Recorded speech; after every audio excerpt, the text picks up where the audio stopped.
दशपल्लार पुरपल्ली में महाविषुव संक्रांति, पणा संक्रांति और हनुमान जयंती महासमर पालित होती।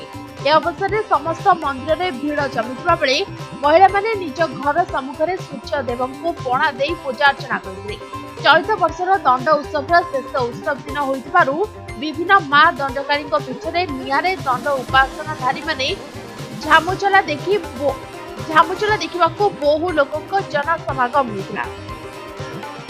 बारिपदा सहर को मधुबन निकट बाह्य जगत सह संयोजन करुवा बुढ़ा बलंग पोल पाखे दुर्घटना। यह दुर्घटना जने महिला मृत्यु होता सूचना मिली। मृत महिला हेले मयूरभंज माणत्री अंचल हम्स पार होता समय महिला जनक दुचकिया गाड़ी खसी पड़ते। यह समय हठात पछपटू आसी ट्रक चापी देता फल घटनास्थल मृत्यु होती।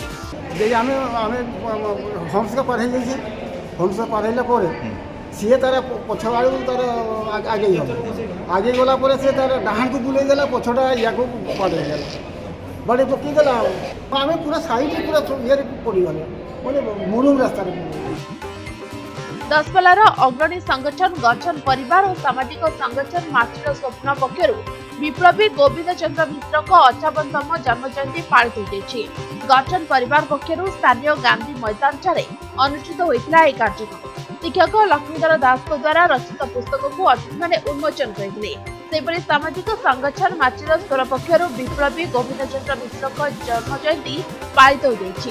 गोविंद चंद्र मिश्र दशपल्ला माटी जन्म होते 58तम श्राद्ध उत्सव अनुष्ठित हो जाए। तो गोविंद मिश्र ओडिशार प्रथम ओडिया अंतेवासी साबरमती आस। गोविंद मिश्र प्रथम ओडिया गांधींकर प्रिय ओडिया माटीर गोविंद मिश्र ओडिशार दुख दुर्दिन अभाव दारिद्र्य महाबात्या बात्या हईजा मरुड़ी ए संपर्क रे जेतेबेले गांधी को अवगत कले गांधी ओडिशा को पठेइथिले पुरीर से महामारी हईजा संपर्क रे देखिबा तथ्य संग्रह करिबा पई एवं गोपबंधु सेठी ही पुरी से हईजा महामारी सेवा समय गोपबंधु सहित गोविंद मिश्र साक्षात करथिले आलोचना करथिले। कारण गोविंद मिश्र चाहूथिले गोपबंधु दास को ओडिशा रे जो सेवा दौरान निष्ठापर भाव में ओडिशा रे चूड़ा चाउल लोक मान सेवा दे आसुचंती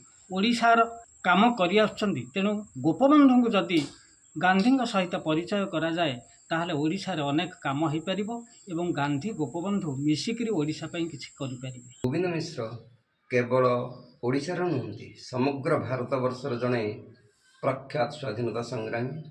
से गांधी साबरमती आश्रम रे रही गांधी अति प्रिय पात्र होते। गांधी तांको निजर पुओ परी देखुथिले।